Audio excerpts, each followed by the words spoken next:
Décodeur, le podcast qui parle de celles et ceux qui font la déco aujourd'hui. Je m'appelle Hortense Leluc, je suis journaliste déco et à chaque nouvel épisode, j'invite à mon micro des pros de la déco. Ensemble, on peut parler savoir-faire, inspiration, tendance, actu, idées déco, envers du décor. Bref, on papote et on enregistre car ici, la déco, ça s'écoute. Si vous venez juste de découvrir cette émission, j'espère qu'elle vous plaira. Sachez qu'il y a déjà plus de 80 épisodes enregistrés avec de nombreuses personnalités passionnantes et plein d'autres formats aussi sur des thématiques bien précises. Pour suivre tout ça en photo, vous avez Instagram, bien sûr, @décodeur, et petite nouvelle, la newsletter. N'hésitez pas à vous abonner, à m'écrire, à partager, bref, à faire vivre ce podcast qui n'existerait pas sans votre fidélité. Allez, c'est parti.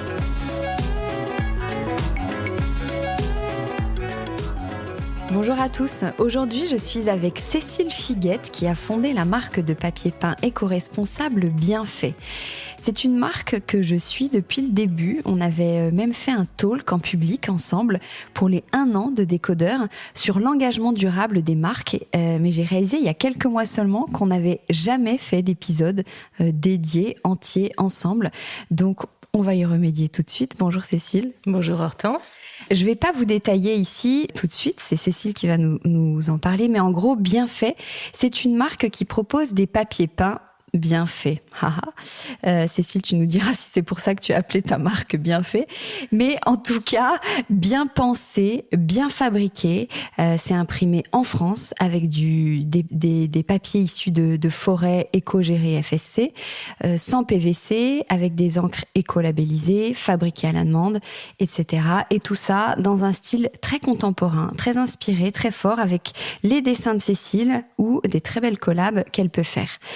Donc, je suis vraiment ravie, Cécile, de papoter enfin officiellement avec toi aujourd'hui. Merci de m'avoir invitée de nouveau, Hortense. Et avant de commencer, je voulais remercier Tom Guignon RP, une agence de relations presse qui est dédiée à la déco, au design, à l'art de vivre, qui nous accueille dans ses super bureaux du Marais. C'est parti, Cécile, depuis ce talk ensemble. Donc, c'était Si Décodeur a 5 ans, c'était donc il y a 4 ans. Déjà. Déjà. Sur l'éco-responsabilité, comment tu trouves, c'est une question très large pour commencer, comment tu trouves qu'a évolué justement la société, je dirais grosso modo, dans ce sens? En fait, en 4 ans, par exemple, dans l'univers d'éco-design, est-ce que tu vois une différence ou pas vraiment? Alors oui, je vois une différence, j'entends une différence. J'entends des prises de parole plus fortes, j'entends qu'on communique quasiment systématiquement sur des process, sur des façons de fabriquer, sur des valeurs. Aujourd'hui, une nouvelle marque, elle a, à mon avis, tout à gagner à montrer qu'elle est engagée. Je pense que c'est un petit peu la base. Après, entre ce qu'on nous dit, ce qui est réel et surtout la façon de consommer, je pense que là, il reste une marge de manœuvre importante.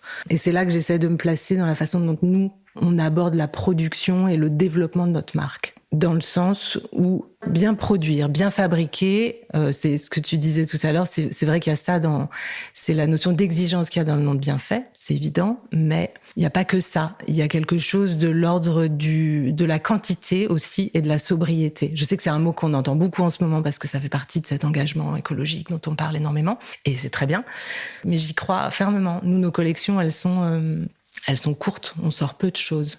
Et c'est pas tout à fait ce que je constate autour de moi. Je constate qu'il y a quand même énormément de concurrence, énormément de marques. Tout le monde a quelque chose à vendre et un produit peut-être beau et intéressant à apporter, sans doute. Et c'est parfois très bien. Mais cette offre pléthorique, elle finit par me gêner quand même. Donc à ce titre, je pense que la société la société c'est un grand mot, mais c'est pas seulement les valeurs que les marques portent, c'est aussi la façon dont le consommateur choisit de se comporter.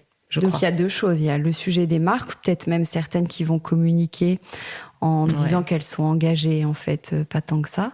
Alors évidemment, ça c'est encore un autre c'est sujet. Une petite récupération, mais ça, oui. Et il y a le côté consommateur aussi. Voilà, je pense que le consommateur a une responsabilité par rapport à la façon dont il s'engage sur ce qu'il choisit de faire comme son choix, tout simplement. Tu dis quoi? T'es une marque engagée, on dit quoi? Marque durable, éco-responsable, c'est quoi? Quel mot on utilise? Je crois que éco-responsable, je trouve que c'est peut-être un peu fort.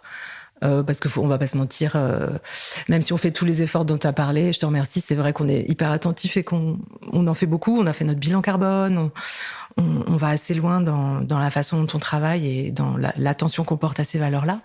Je dirais engagé, ouais. Engagé, c'est bien. Alors, quels sont ces critères sur lesquels tu t'engages, si on peut les balayer pour ceux qui connaîtraient pas forcément bien fait, parce qu'ils sont quand même nombreux.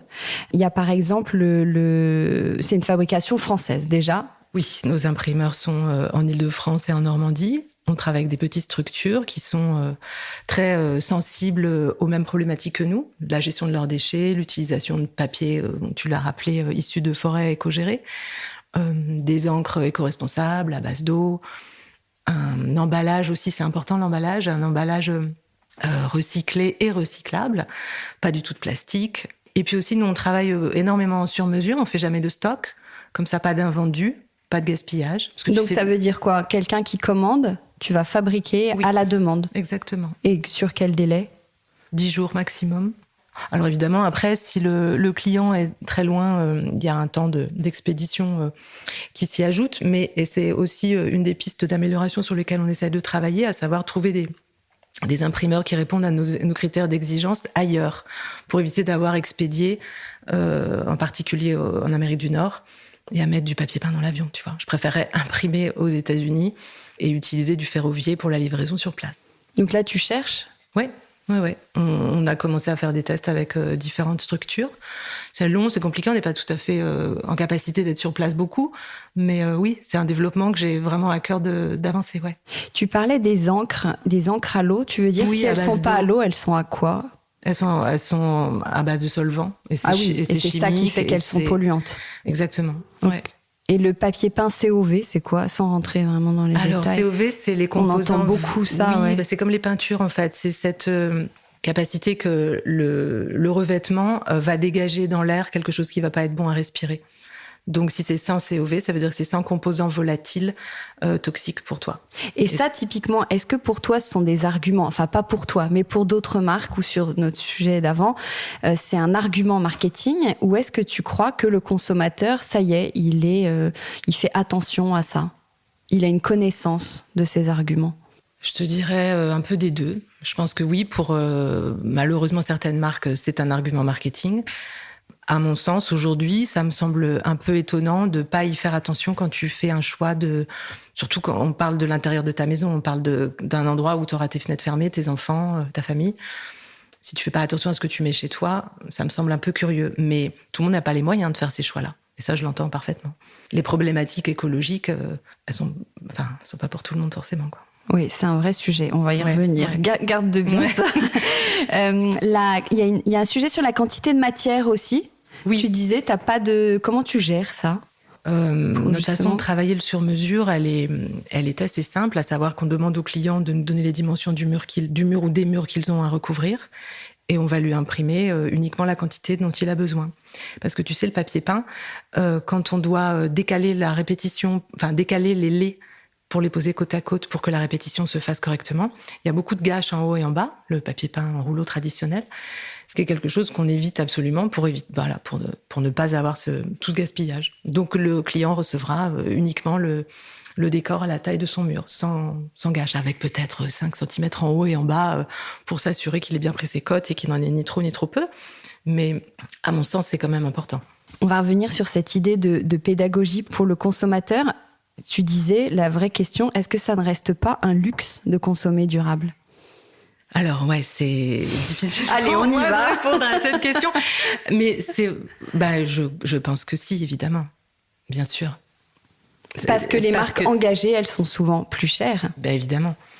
Moi, le prix du produit bien fait, il n'est pas positionné dans une volonté de ne toucher qu'une catégorie de personnes. Il est ce qu'il est parce que ça coûte cher de fabriquer de la façon dont on a choisi de fabriquer. Ça coûte cher de fabriquer en France, ça coûte cher de ne pas faire de quantité, ça coûte cher d'expédier de la façon dont on le fait. Tout ça coûte de l'argent. C'est pas un choix d'économie, c'est un choix de qualité. Donc évidemment, je comprends et je déplore, mais c'est comme ça. Je comprends que ça ne soit pas un prix très grand public. évidemment que les problématiques écologiques, ou en tout cas les réponses les réponses qu'on essaye d'apporter à ces questions-là, bah oui, elles ne vont toucher que des gens un petit peu plus privilégiés qui auront ce luxe de se préoccuper de ces questions-là. Mais comment on peut changer ça, justement? Tu vois, par exemple, l'impression, elle est chère. Est-ce que l'imprimeur peut aussi faire des efforts? Tu vois? Non, je réfléchis en même temps que tu me poses la question. Aujourd'hui, je ne sais pas comment te répondre parce que ça, peut-être qu'il faut. Oui, enfin, tu peux faire imprimer à l'étranger, là où la main-d'œuvre est moins chère, mais c'est pas, ça me paraît pas être une économie. Enfin, moi, en tout cas, j'ai pas forcément envie d'aller vers ça. C'est autre chose. Quelle solution tu verrais? Tu vois, il n'y a pas de... En brainstormant à notre petit niveau, tu vois, il n'y a pas de... À moins que ça devienne une nouvelle façon de faire tellement vulgarisée, tellement à très grande échelle que ça soit là. Mais tu sais, aujourd'hui, le prix du papier, c'est terrible. Ça a eu une augmentation folle depuis la guerre, etc. Tous ces coûts-là ont augmenté. Et je vois, malheureusement, je sens qu'on est un petit peu coincé avec ça aujourd'hui. Dans le talk, je sais pas si tu te souviens, Mathieu Bourgeot de Tipto disait qu'il faudrait peut-être, je sais pas ton point de vue, que ce soit les grandes marques, en fait, qui changent le game, parce que tant qu'il y aura des très grandes marques qui feront à petit prix. Alors dans ce contexte-là, oui, moi j'attends toujours qu'il y ait une espèce de porte-parole, tu sais, à la Stella McCartney, qui a fait énorme sur la mode pour justement produire autrement, ne pas utiliser de matériaux. Son cheval de bataille, c'était justement beaucoup la souffrance animale, mais au-delà de ça, elle a quand même eu une prise de parole pas du tout dans l'air du temps à une époque et qui a vraiment renversé le game. En décoration, moi, j'attends toujours. J'attends toujours, c'est ce que je me dis à chaque visite à Milan, on en parlait tout à l'heure, mais moi, j'attends qu'un énorme acteur très en vue, extrêmement envié et dans la place, dise on arrête de travailler comme ça, maintenant ça va être sourcé, ça va être labellisé, ça va être qualitatif et ça va changer pour tout le monde. Ouais. Toi, comment c'est bizarre, je vais essayer de te le formuler. Comment tu vis toutes ces marques de papier peint qui peuvent vendre justement des gros tirages alors qu'ils sont moins bien en tout point? Comment tu vis ça? Au début, pas très bien. Enfin, je te dis au début parce que quand on a commencé, tu sais, ça fait 10 ans cette année. Ouais. L'aventure bien faite. Je sais, mais j'aurais dû le dire dans mon intro, pardon, je l'ai pas dit. Non, pas du tout. C'était l'info hyper importante. Ça fait 10 ans à la fin de cette année. Et quand on s'est installé, il restait plus beaucoup de marques de papier peint en France. Il y avait les grands acteurs, Pierre Fray et d'autres, mais quand même assez peu. Et qui était sur un créneau très traditionnel. Donc on est arrivé avec une proposition qui bousculait et plus très très différente. Aujourd'hui, c'est évidemment très différent. La concurrence est assez féroce. Je l'ai pas très bien vécu et puis assez vite je me suis dit, tu sais, ça veut dire que t'es sur un segment de marché très porteur. Les gens vont avoir envie de ce produit et c'est très bien. Et d'ailleurs, tu sais, je la regarde pas, la concurrence. Très peu. Ah ouais, c'est marrant. Je fais pas de veille, je regarde pas ce que sortent les autres parce que... Alors, au moment où on fait nos collections, si, là, je vérifie que ce que j'ai envie de sortir n'existe pas ailleurs, parce que ça, en général, pour moi, c'est limitant, c'est bloquant. Je veux pas aller sur les plates-bandes de quelqu'un, j'ai pas envie de rajouter du bruit au bruit ou de m'engouffrer dans une tendance parce que ça va être commercial et que c'est une valeur sûre. C'est pas du tout la façon dont on travaille et dont on réfléchit aux collections. Mais non, j'évite de la regarder. Et comment je vis toutes ces marques qui se... Tu me disais quoi? Qui vendent des gros tirages pour rien du tout. Écoute, tu peux avoir ton papier peint 3 fois moins cher. Il y a de la place pour tout le monde. Et puis les gens qui ont moins de moyens pour aller vers un produit plus qualitatif, il faut peut-être aussi qu'ils aient un produit... qui leur plaisent chez eux, et tant mieux, tu sais. Oui, puis chacun fait avec ses moyens, c'est ce qu'on disait aussi. Chacun fait avec ses moyens. On ne peut pas tous avoir les moyens de... Si les gens un peu plus privilégiés, on a les moyens de faire ces choix de décoration ou ces choix de consommation plus engagés, c'est très bien. Et c'est ces gens-là qu'il faut persuader, et c'est à ces gens-là qu'il faut s'adresser. Mais voilà, il en faut pour tout le monde. C'est important. Toi, t'as pas attendu qu'on tire cette sonnette un peu d'alarme ou que ce soit tendance, tout cet engagement. C'est vraiment un positionnement évident depuis le début. Alors oui, et puis un petit non, c'est-à-dire que oui, c'est un positionnement évident parce que moi j'ai travaillé dans le textile pendant 10 ans avant cette activité de papier peint. Je dessinais des motifs pour les tissus et cette expérience, ça m'a permis de comprendre la toxicité, c'est peut-être un grand mot, mais en tout cas l'impact écologique très fort qu'a le monde du textile générer des déchets et cette masse de nouveautés tous les 6 mois, qui est vraiment problématique. Donc ça a été un repoussoir. Ça a été au bout de 10 ans, ok, je vais sortir de ce milieu et je vais faire autre chose et je vais surtout le faire d'une façon très différente. Donc oui, c'est là depuis toujours. Après, pour être très honnête, au début, par manque de moyens, c'est évident que je n'avais pas de budget pour faire du stock et pour aller chercher, tu vois, de l'économie d'échelle de cette façon. Donc, il y a un petit peu des deux. Tu disais ton expérience avant, en fait, comment ça t'est venu, cette idée de créer Bienfait il y a 10 ans ? Alors, j'ai travaillé pendant donc une autre période de 10 ans dans ce milieu de designer textile avec un collègue. C'est quoi designer textile pour les auditeurs ? C'est une activité qui consiste à dessiner des motifs au raccord, des motifs qui se répètent, et à en vendre les droits de reproduction, parce qu'en France, le droit français n'autorise pas la vente d'une création de cette façon, mais on fait de la licence.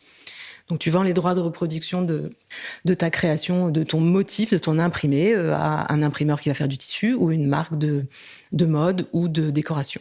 Donc, on avait, avec mon collègue de l'époque, des clients comme, justement, des très, très grands acteurs de la fast fashion, Zara, H&M, Gap, et puis des plus jolies, c'est peut-être pas le bon mot, mais en tout cas des maisons plus intéressantes du luxe, Kenzo, Le Lièvre, enfin des acteurs différents dans la maison. Et l'idée du papier peint, elle est arrivée par justement cette envie de changer d'échelle déjà, de passer du petit motif qui se répète à un motif qui va avoir une plus grande envergure, de maîtriser un peu la création et la production surtout. Parce que quand tu vends un dessin, il va être envoyé en général en Asie pour être imprimé sur un tissu et tu sais pas comment il va être colorié, tu sais pas quel tissu, quel vêtement, etc. Donc ça, au début, ça te gêne pas et puis au bout de 10 ans, t'es quand même assez curieux. Et puis, moi, je suis née dans les années 70, donc le papier peint, ça fait partie de la façon dont de l'univers dans lequel j'ai grandi. J'en avais dans toutes les maisons, dans toutes les pièces, surtout. Donc c'était un moyen d'expression qui m'intéressait et mon collègue avait la même envie que moi, donc c'est parti de ça. C'est parti de cette envie de maîtriser un petit peu la production, de nous-mêmes apporter un produit nouveau dans le milieu du papier peint qui, à l'époque, était un peu fleur, un peu ça se répète. Et puis, le panoramique n'existait pas vraiment encore, à part la maison Zuber qui faisait des panoramiques pour la Maison Blanche et ces endroits d'exception. Donc, on a senti qu'il y avait une sorte de niche et d'endroit où exprimer quelque chose d'assez nouveau. Et avant d'être designer textile, je remonte encore un peu plus loin. Qu'est-ce que tu voulais faire comme métier quand tu étais plus jeune ? J'étais photographe avant.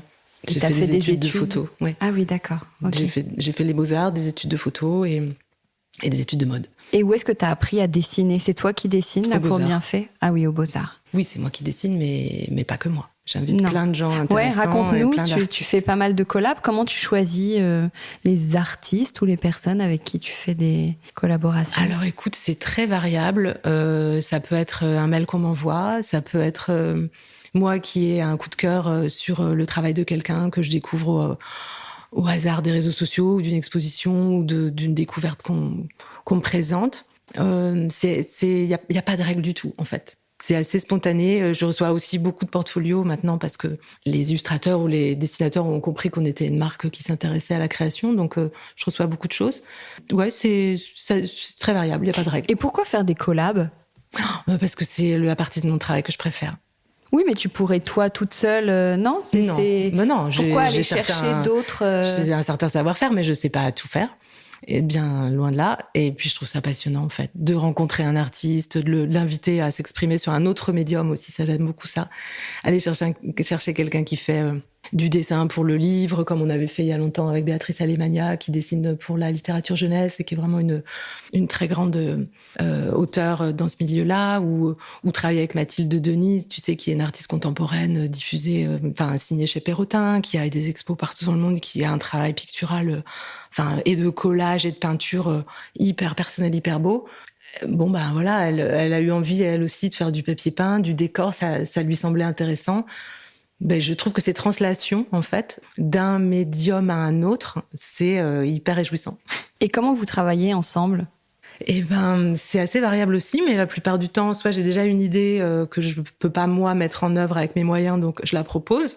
J'ai envie d'un paysage, ou j'ai envie d'une jungle ou autre.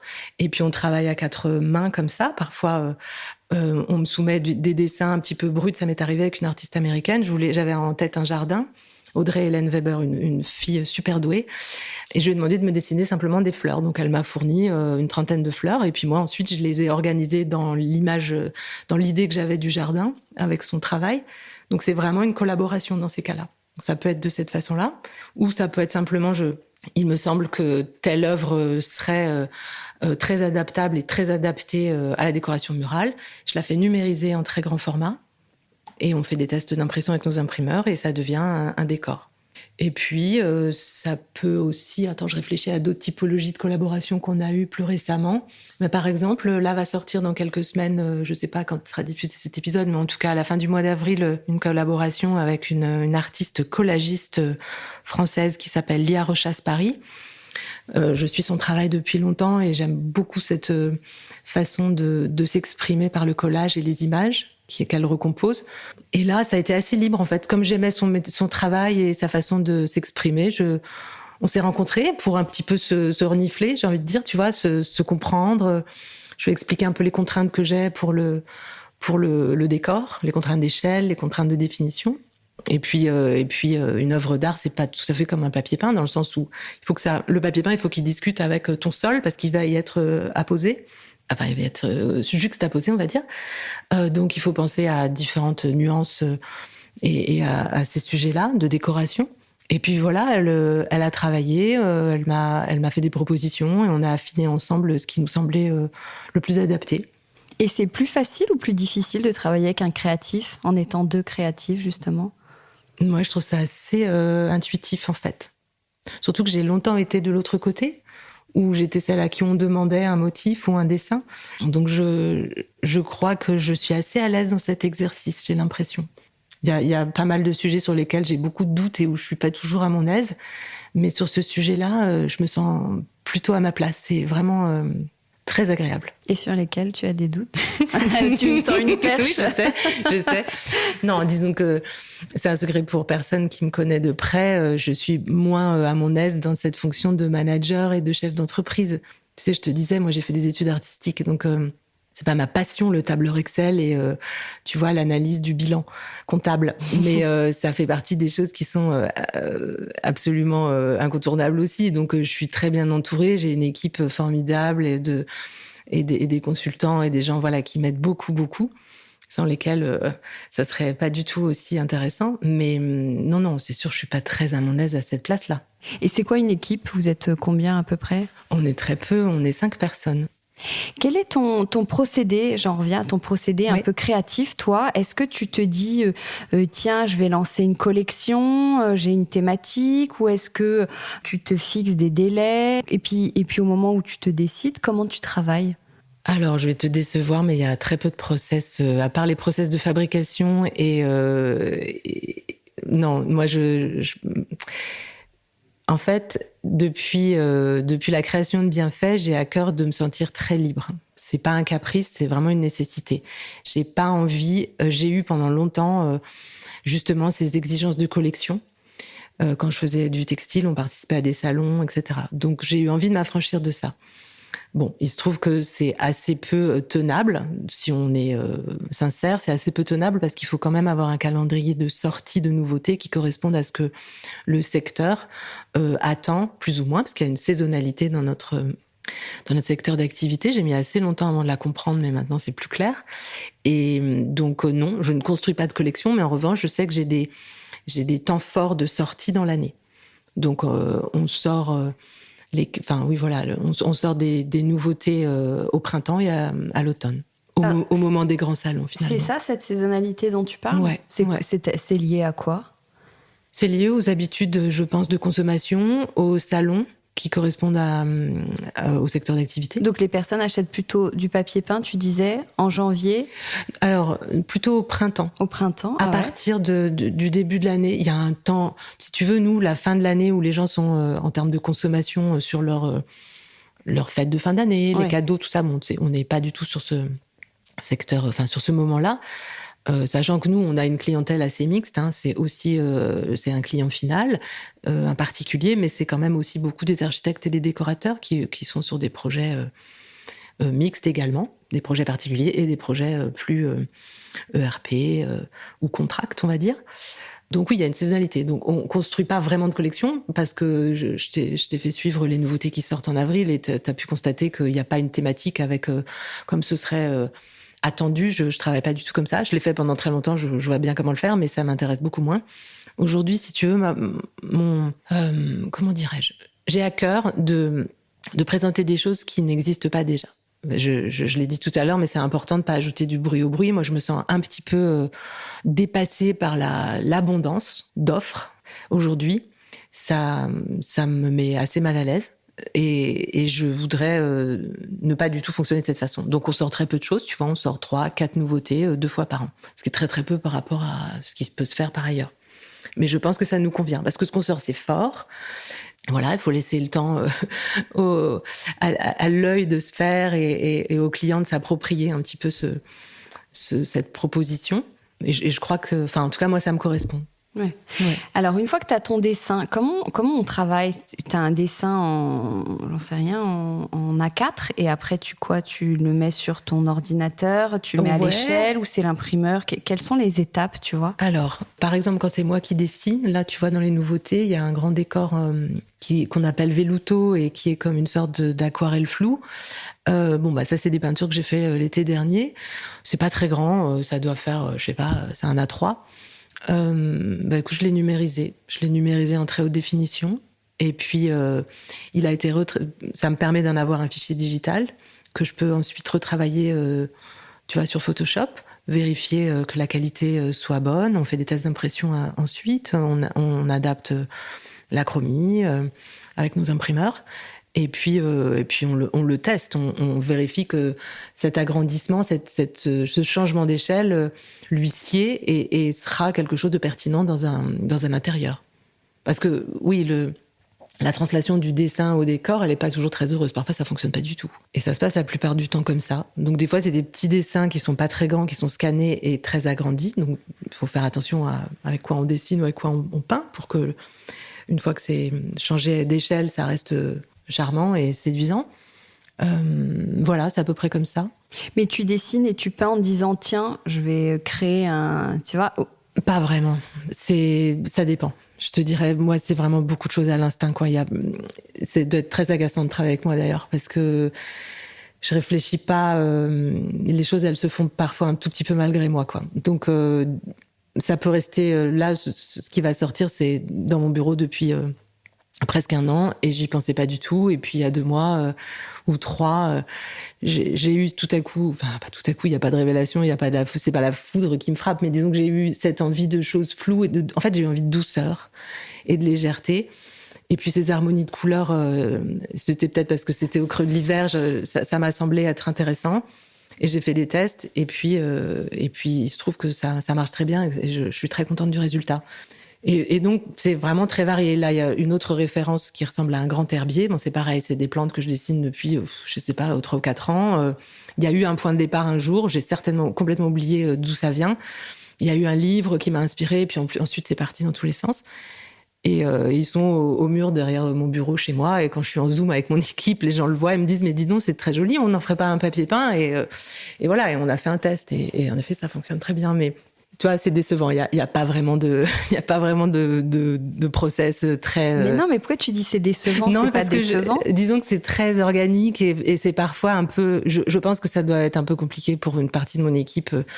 Mais bon, maintenant ils ont l'habitude et puis ça va. Mais ça peut être un peu pénible, je pense. Oui, mais c'est le résultat final qui compte. Oui, c'est sûr. Tes créations plutôt que ton fonctionnement créatif. Ouais.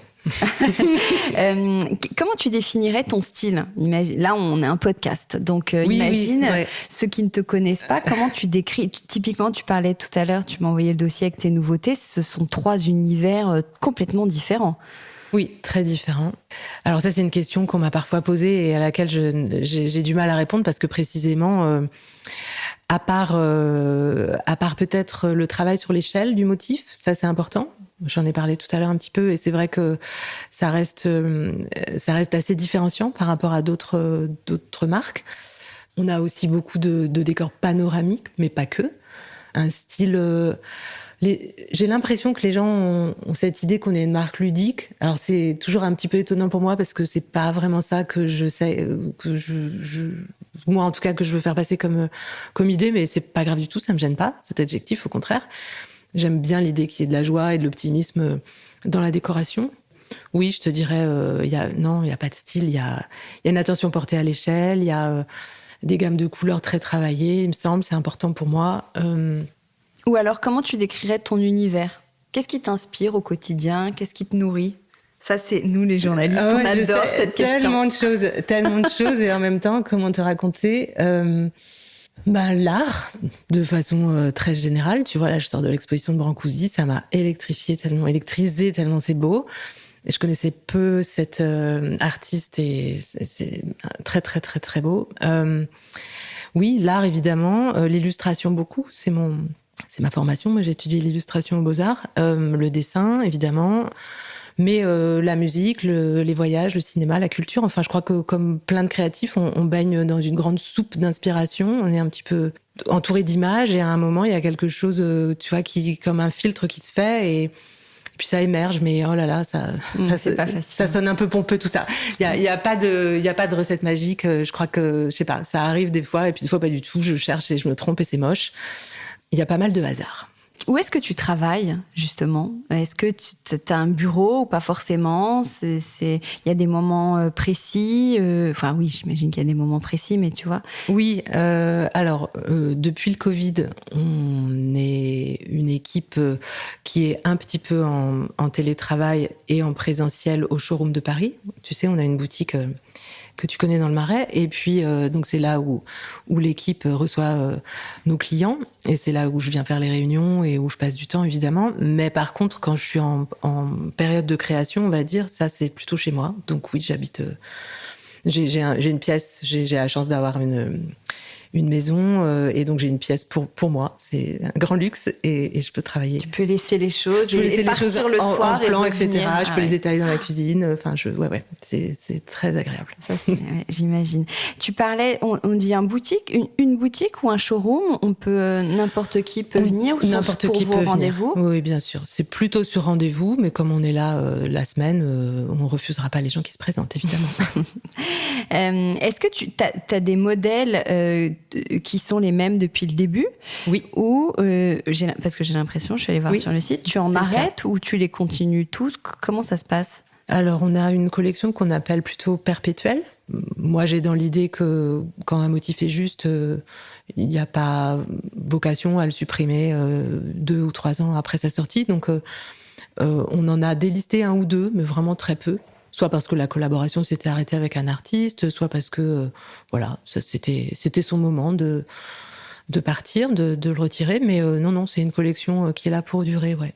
Et sinon, est-ce qu'il y a des tendances en papier peint, tu vois, des choses qui marchent bien en ce moment ? Oui, je crois. Moi, ça m'intéresse pas tellement, mais bien sûr, oui, je les vois. Hein. C'est vrai que j'achète quand même la presse pour regarder un peu, mais bien sûr que oui, il y a eu des grandes tendances de panoramique, il y a eu des grandes tendances de décors végétaux et foisonnants qui emportent comme ça dans des paysages un peu de rêve, de voyage.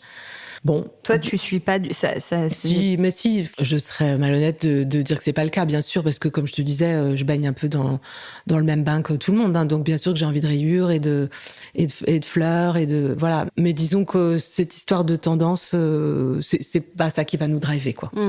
Toi, est-ce que t'as un best chez toi ? Oui.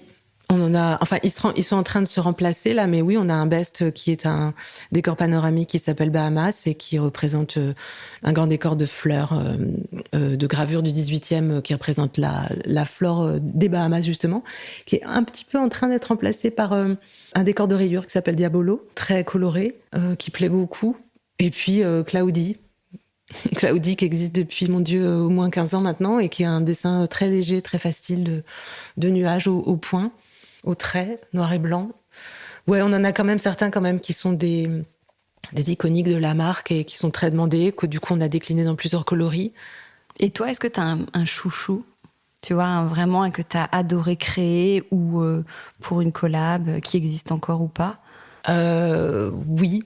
Mais ça change. Ça change parce que, comme pas mal de gens qui créent, je crois que je me lasse aussi pas mal des choses que je fais moi-même. Donc là, je suis encore très excitée par ce qui va sortir parce que ça fait peu de temps que c'est créé. Et donc, j'ai très envie de les voir chez des gens. J'ai hâte de comprendre si ça va rencontrer son public ou pas. C'est pas toujours le cas. Mais oui, moi, mon préféré depuis tout le temps, c'est Birds. C'est un très grand oiseau qui est aussi un dessin, une gravure du 18e dont on a agrandi l'échelle et qu'on a composé de façon assez géométrique et qui devient un décor très très puissant et en même temps assez classique parce que c'est juste un oiseau, c'est juste de couleurs. Donc il y a quelque chose d'assez simple mais en même temps très fort par son échelle. Et celui-là, je trouve qu'il est très très intemporel. Et il voyage vraiment partout. Il est beau dans les chambres, il est beau dans les bureaux. Moi, je l'ai eu 2-3 fois dans différents lieux où j'ai vécu et je m'en suis pas encore lassée. C'est en lien avec son tatouage qu'on peut voir qui est un oiseau. Oui. Ah, c'est fou, hein. C'est celui-là. C'est l'oiseau du papier peint. Hein. C'est le même. Ah, canon. Comment, toi, en 2008, tu as proposé des grands panoramiques. Oui. Aujourd'hui, c'est vraiment très tendance. Toi, t'en fais toujours beaucoup. Pourquoi ça plaît autant ? Et pourquoi toi, tu te concentres aussi beaucoup sur le panoramique ? Alors en fait, le panoramique, je crois que, en tout cas pour moi, c'est comme une fenêtre. Et c'est cette espèce de façon de... c'est pas ornemental comme un motif. Un motif, ça décore. Un motif qui se répète, ça décore. Et c'est comme une petite, je sais pas, une musique ou... Alors qu'un panoramique, à mon sens, c'est plus comme c'est un paysage vers lequel le regard peut s'enfuir et la rêverie, ou en tout cas l'imagination, est convoquée d'une autre façon. Et je crois que ça fait appel à ça, à l'imaginaire, à l'idée que tu regardes à travers une fenêtre quelque chose et que ça n'est plus un mur qui t'enferme ou qui, en tout cas, fait une limite. Bien au contraire, là, la limite n'existe plus avec cette histoire de jardin ou de vue vers un horizon. Moi, c'est ça qui me plaît dans l'histoire du panoramique, que le mur devienne une sorte de page illustrée qui te raconte quelque chose. Et où tu peux vraiment projeter un imaginaire. Et comment on ose ça ? Parce que justement, il y a peut-être des personnes que ça freine justement de raconter autant une histoire et de... Alors ça, moi je pense qu'il faut jamais regretter d'avoir pris des risques en fait. Et si on n'ose pas, il faut choisir un lieu ou un mur qui soit suffisamment... y a des murs comme ça dans un lieu de vie. Il y a des murs où tu passes devant, ils plantent l'ambiance dans ton décor, dans ton lieu, que ce soit un couloir ou le premier mur à droite quand tu rentres dans un salon. Ça donne l'idée de ce que tu veux installer comme ambiance dans cette pièce-là, mais tu vas pas passer ta journée devant si tu as peur de te lasser. Parce que c'est ça, les gens, souvent, ils ont peur de se lasser ou ils ne savent pas si ça va leur plaire longtemps. Bon, je sais pas, moi, c'est comme... à ce moment-là, il faut choisir cet endroit-là. Il faut choisir un endroit soit de passage, un endroit où tu ne restes pas, soit un endroit où tu vas rester, mais tu ne vas pas le regarder. Ça va être derrière ton lit, ça va être derrière ton canapé. Donc, quand tu rentres, tu le vois et c'est beau et l'ambiance est là et voilà. Mais une fois que tu es assis, tu peux te concentrer sur ta discussion et avoir ta vie dans ce lieu sans que le papier peint prenne toute la place. Oui, pour toi, il y a des nouveaux usages, utilisations du papier peint. C'est pas forcément dans le salon, sur les 4 murs. Non, c'est dans le bureau, dans la salle de bain. Moi, je sais pas pour toi, mais ma grand-mère, il y avait du papier peint dans la salle de bain partout. Hein. Il se décollait, c'était un enfer. Mais c'était des pièces où, on peut en mettre partout. Il n'y a pas de restriction. Et puis ces dernières années, on s'est dit, on va en mettre que sur un mur parce que justement, on n'est pas prêt à lâcher le tout blanc et les murs tout blancs. Oui, bon, peut-être, il y a toujours une certaine frilosité, mais ça, c'est comme pour tout, dans la mode ou dans les choix que tu fais. Mais 4 murs de papier peint, si c'est le bon papier pour la bonne pièce, c'est magique. Hein. C'est quand même un effet que tu n'auras pas avec une couleur. Et non, c'est un vrai booster de morale. Ça change ton état d'esprit, je pense, comme une musique, à mon avis. Et aujourd'hui, en plus, c'est plus facile à poser. Ah oui, clairement. C'est plus facile que la peinture, c'est plus facile que le papier peint traditionnel, en tout cas l'intissé dont on parle, puisque c'est avec ça qu'on travaille nous. Oui, c'est extrêmement facile à poser. Hein. La colle sur le mur, tu présentes ton lait de papier peint, tu le maroufles, tu l'essuies bien, et puis c'est réglé. Hein. C'est quelque chose... ça dépend de la hauteur de ton mur, etc., bien sûr, mais franchement, moi, je l'ai fait souvent, et je suis pas... exceptionnel en bricolage. Hein. Toi, tu changes souvent Est-ce que tu as du papier peint? Je me demandais si tu allais me poser cette question. Oui, j'en ai, mais très peu et dans des pièces où je ne vais jamais. Ah ouais, tu pourrais pas avoir ton papier peint sous le nez tous les jours? Non, c'est compliqué ça, je pense. Et des papiers peints d'autres marques? Oui, j'en ai. Oui. J'en ai dans les chambres des enfants, du papier peint, bien fait pour le coup. Dans un bureau et dans la chambre d'amis. Il y a du papier peint qui n'est pas un papier peint bien fait. À quoi ça ressemble justement chez toi? Tu vis où? Tu dis dans une maison? C'est quel style, tu vois? C'est quel... Déjà, une maison, on sait que tu as un peu plus de place pour exprimer tes goûts. Est-ce que tu aimes la déco? Est-ce que c'est plutôt un style... Alors, j'habite à la campagne, j'habite dans la forêt, à l'extérieur de Paris, en Seine-et-Marne. Et je vis dans une très très vieille maison du XVIe siècle, donc hyper rustique, avec des tomates au sol, des grosses poutres... et très grandes fenêtres, et j'ai un grand jardin, j'ai cette grande chance. Bon, on est loin de Paris, hein, donc c'est plus facile d'avoir accès à ce genre de lieux. Et alors la déco, oui, alors je te le disais tout à l'heure, moi je suis pas décoratrice, tu vois. Les gens me posent ces questions-là, et en fait, mon expertise, c'est quand même plutôt la couleur et le motif, donc c'est vrai que bien sûr, j'aime les belles choses et j'aime m'entourer d'objets qui sont beaux à regarder, mais voilà, c'est pas une maison décorée chez moi, du tout. C'est une maison confortable, c'est un vrai refuge, tout a été acheté de seconde main, chiné en brocante ou autre. J'ai très peu de choses récentes. Ouais, j'ai une belle cuisine moderne, hein, mais je veux dire, c'est pas...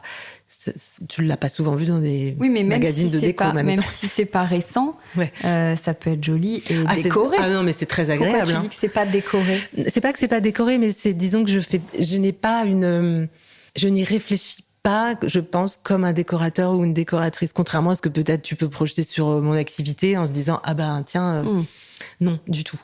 Donc, moi, je m'y sens très bien. Je la trouve hyper agréable et confortable. Et je pense que c'est le cas pour les gens qui y vivent et les gens qui viennent nous voir. Mais voilà, c'est pas une maison décorée de décorateurs. T'as toujours habité là? Non. T'as toujours habité dans une grande maison à la campagne? Non, avant, je vivais à Paris.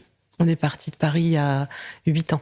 Mais j'ai grandi à la campagne. Donc, c'est un peu un grand retour au calme. Et tu penses que tu aurais été moins créative en restant à Paris? Non, je crois pas. Je crois pas que ça vient du lieu. Non, ça, je crois que c'est pas corrélé. Mais certainement que d'être au creux de la nature comme on l'est aujourd'hui nourrit autre chose et amène autre chose dans la façon dont je travaille et dont les rencontres que je fais, les choses qui me plaisent, ça c'est certain. Et apporte quoi, par exemple? Un peu de recul, je pense déjà. Un peu de recul, parce que je te disais, je regarde pas trop la concurrence. Je resterais tu sais, je suis assez introvertie en fait. Je resterais volontiers chez moi tout le temps toute seule. Mais je suis quand même très heureuse de travailler avec mon équipe et ça m'apporte quand même beaucoup de joie. Mais comment on stimule la créativité? Au contact de la création des autres. Pour moi, c'est vraiment un moteur à chaque fois. Donc, à ce titre, alors. Quand je te dis la création des autres, oui, c'est soit une exposition, mais ça peut être une balade en forêt ou un tour au bord de la mer. Hein, dans le sens où la création que tu as sous les yeux, elle est tout aussi inspirante et nourrissante. Mais ouais, il faut que ce soit plus grand que toi, que ça t'amène vers autre chose. Tu vois, mais la sculpture, c'est pas du tout mon domaine. Et Brancusi, là, c'était vraiment très beau. J'ai une question sans être intrusive parce qu'on se connaît un peu. Tu as une personnalité qui est très sensible, qui est créative en tout cas. Et comment on avance dans le monde là dans lequel on vit où tout justement va de plus en plus vite, les infos sont hyper anxiogènes, etc. Tu vois, toi qui parles de ce recul, ouais. Comment tu vis ça? Je me protège en fait. Et comment on se protège? J'ai pas la télé, j'écoute la radio, mais j'ai pas la télé. Et je lis les journaux une fois par semaine maximum. Et je lis pas tout et je veux pas tout savoir. Franchement, j'ai pas besoin de tout savoir. Je suis assez en paix avec certaines choses. Alors oui, les choses qui vont trop vite, j'ai pas du tout peur, tu vois, de l'intelligence artificielle ou de ce qu'on lit et de ce qu'on entend en ce moment là-dessus. Je trouve que c'est intéressant, c'est stimulant, c'est une autre façon de créer. Moi, ça m'intéresse. J'ai fait plein d'essais et je trouve que il y a des choses que je m'approprierais pas parce que ça m'intéresse moins, mais c'est intéressant que ça existe. Voilà. Oui, on se protège. Et là, on traverse une période quand même un peu de crise. Toi, comment tu vis ça avec Bienfait? Alors, c'est vrai que c'est un peu plus compliqué. Ça, il faut être honnête. On va chercher des clients qu'on n'avait pas avant. Comment on fait? On se décourage pas déjà, mais Est-ce que c'est compliqué déjà? Parce qu'il y a des boîtes qui te diraient je vais pas non, dire, moi tout va bien. non, je vais pas te dire n'importe quoi. Non, c'est plus compliqué qu'avant. Ouais, c'est plus compliqué qu'avant. J'ai quand même l'impression qu'on s'en sort pas si mal par rapport à ce que je comprends du milieu, qui est en grande récession. Je trouve que après une année difficile, là, ça reprend et on travaille bien. Mais ouais, c'est difficile. C'est difficile. Moi, j'ai des projets pour agrandir un petit peu la typologie de produits. J'ai très envie de ne pas faire que du papier peint et d'essayer de travailler le motif sur d'autres supports. Je t'en avais un petit peu parlé. Là, c'est un peu tôt pour tout dévoiler parce que les choses sont in progress. Mais je pense que ça va passer par là aussi, tu vois, une forme de diversification. Tu travailles beaucoup avec les pros, en fait, aussi. Ouais. Qu'est-ce que tu fais? Tu fais du sur-mesure, en fait, pour les pros? Pour les architectes, pour les décorateurs, on fait des projets sur mesure vraiment, avec leur visuel à eux, avec leur projet à eux. Quand ils ont un projet d'hôtel qui leur demande de faire voyager tel motif, nous, on peut développer le motif pour eux. On peut faire tout le déploiement sur les chambres, les plans de montage, etc. Et ça, si tu veux, un décorateur, un architecte peut pas forcément faire ce lien avec directement un imprimeur. Donc nous, avec le studio graphique et avec notre capacité d'impression, ça nous permet de répondre à cette demande très facilement. Donc ça fait partie des choses qu'on fait de plus en plus. Ouais. Et c'est assez passionnant. À part le papier peint, toi, qu'est-ce que tu fais d'engagé dans ton quotidien qui pourrait nous inspirer? Alors, on est tous en quête de cette... Je suis pas un exemple, j'ai pas de leçon à donner, Hortense, mais... Alors, je suis sûre que tu as des petites choses que tu fais mieux que... Non, j'essaie de faire un peu le minimum, genre, tu vois, pas manger de viande rouge ou presque plus, un petit burger de temps en temps, mais enfin, tu vois, j'en achète plus, moi. Ça fait longtemps... Si, on fait des efforts quand même, c'est vrai. Moi, 70% de ma consommation vestimentaire, que ce soit pour moi, les enfants, même mon mari, c'est tout seconde main. Enfin, 70% c'est seconde main, vraiment. Donc, on n'est pas parfait, tu vois, mais on fait cet effort-là. On prend un peu moins l'avion qu'avant, hein. On le prend encore, mais on le prend beaucoup moins qu'avant. Tu sais, c'est très banal, on fait ce qu'on peut, quoi, mais c'est pas parfait, quoi. Non. Moi, je trouve que demander à l'individu... de changer fondamentalement sa façon de consommer et de vivre, alors que pas rien, mais en tout cas loin, les décisions ne sont pas prises à un niveau politique, ça me met un petit peu en colère en fait. Tu veux creuser ou Non, je peux pas creuser vraiment, mais non, je peux pas creuser, c'est pas le sujet du podcast, mais tu vois, non, ça, c'est pas à nous de tout faire, faut pas déconner quoi. Faut qu'il y ait des taxes quoi. Faut qu'il y ait des taxes, il faut qu'on dise aux gens arrêtez de prendre l'avion, et puis c'est tout. Ou alors prenez-le 4 fois dans votre vie, et puis ou 7 fois maximum. Il faut que ce soit... Et puis, arrêtez. Si vous voulez des bananes et des noix de coco, il faudra les payer très cher, elles viennent de très loin, c'est tout, ça coûte cher. Etc. Mais ça, tu vois, c'est difficile de demander à quelqu'un qui a toujours mangé des bananes d'arrêter parce que c'est pas bien. Des framboises le 15 février. Des framboises, voilà. Bon, alors ça, voilà, on fait ces efforts-là, ça fait longtemps qu'on les fait, mais tu vois, je pense pas que ça soit fondamentalement là que ça se tienne, quoi. Moi, je suis dans ma voiture, j'habite à la campagne, je suis dans ma voiture. Alors oui, je prends le train tout le temps pour venir à Paris, etc. Mais... Enfin, non, vraiment, j'ai pas d'exemple j'ai pas de leçon à donner, quoi. C'est difficile. Dernière question, si tu faisais un dîner avec 6 personnalités, tout à l'heure je t'ai failli te demander, est-ce qu'il y a des personnalités, non, en gros c'est est-ce qu'il y a des personnalités qui t'inspirent, tu vois, et si tu faisais un dîner avec qui t'aimerais être? En sortant de cette exposition, je suis allée voir la salle Renan Bouroulec à Pompidou. J'aimerais beaucoup rencontrer ce monsieur, je suis très admirative de la multiplicité des médias qu'il utilise pour s'exprimer. Depuis longtemps. Je l'avais même contacté il y a très longtemps. Est-ce qu'il avait répondu? Oui, il avait très une star. Non, c'était il y a très longtemps. Mais oui, il avait répondu. Il avait dit pourquoi pas le papier peint. Bon, bref, c'est une anecdote. Je suis très admirative du parcours d'entrepreneur de Ramdan Touami. Et j'aimerais beaucoup comprendre comment il fonctionne. Est-ce que tu peux dire aux auditeurs Ramdan Touami, c'est un entrepreneur français qui a eu plusieurs vies et plusieurs carrières, plusieurs marques. Ça a été les Cire Trudon, ça a été l'Office Universel Bully. Et aujourd'hui, son dernier projet, c'est un hôtel en Suisse qui s'appelle Dreiberge, qui est tout décoré par ses soins. Il intervient aussi sur des projets pour des clients de typographie, de graphisme. Enfin, c'est vraiment quelqu'un qui est nariste, je sais pas comment on dit, qui sait faire énormément de choses et qui a l'air foisonnant de créativité. Je me souviens que pendant le Covid, il avait un podcast et il mettait du son à la radio pour faire danser les gens. Je trouvais ça hyper drôle et hyper joyeux, en fait, et simple. Alors, tu m'as demandé beaucoup. 6, tu m'as dit ? 6 avec toi. Allez, ça fait 5. Alors là... Donc, t'en as déjà 2. Est-ce que t'as vu ce court-métrage d'animation sur Arte qui s'appelle Samuel ? Non. Bon, alors, je te l'enverrai. Mais regardez ce petit bijou d'animation. Enfin, c'est pas surtout l'animation qui est intéressante, mais c'est le propos, c'est l'histoire d'un petit garçon qui a 10 ans, qui s'appelle Samuel. Et c'est d'une poésie et d'une beauté. La créatrice de ce petit film en épisode, il y a une 20aine d'épisodes, s'appelle Émilie Tronche. C'est une jeune femme que je connais pas du tout et dont je connais pas le parcours, mais elle, j'aimerais bien la rencontrer. J'aimerais bien comprendre ce qu'il y a dans sa tête pour avoir créé cette petite chose merveilleuse. Je crois que j'aimerais bien rencontrer les créateurs d'Astide Vilat.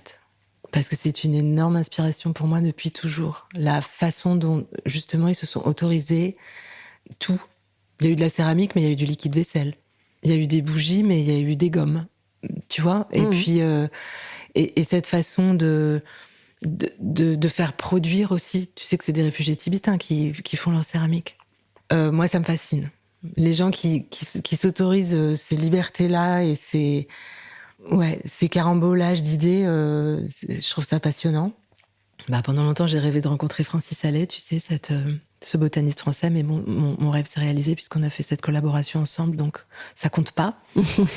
Si, j'aimerais bien rencontrer Constance Guisset, parce que je l'ai écoutée parler l'année dernière à Milan, je sais pas si t'étais là, elle avait une rétrospective. Elle avait une rétrospective, et j'ai eu l'impression que c'était une personne très humaine.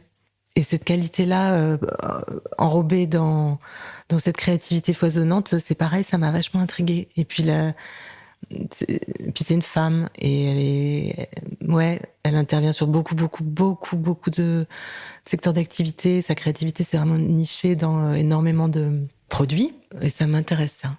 Ça m'intéresse. Ouais. Elle est brillante. Oui, je pense qu'elle est... Ouais. Je la rencontrerai bien, avec plaisir. Sinon, tu peux écouter l'épisode 6 de Décodeur. Mais je le connais, pas sûr. Autopromo. Ouais. Bon. Eh ben génial, tu vois, tu les as tes 6. Ouais, j'ai trouvé. T'as trouvé. Bon, merci beaucoup Cécile. C'est toujours trop sympa d'échanger avec toi. Merci pour tout ce que tu nous as partagé. Merci beaucoup Hortense. Merci beaucoup, bye bye. À bientôt, salut.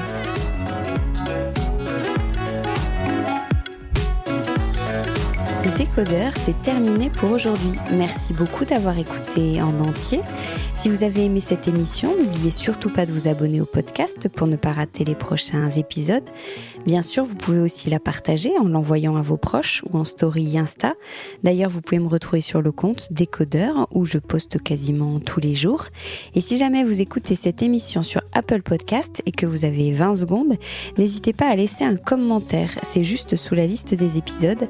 C'est comme partout, plus j'ai d'avis et d'étoiles, plus le podcast se détache et se fait connaître. Voilà, merci beaucoup et à très bientôt alors, ici ou ailleurs.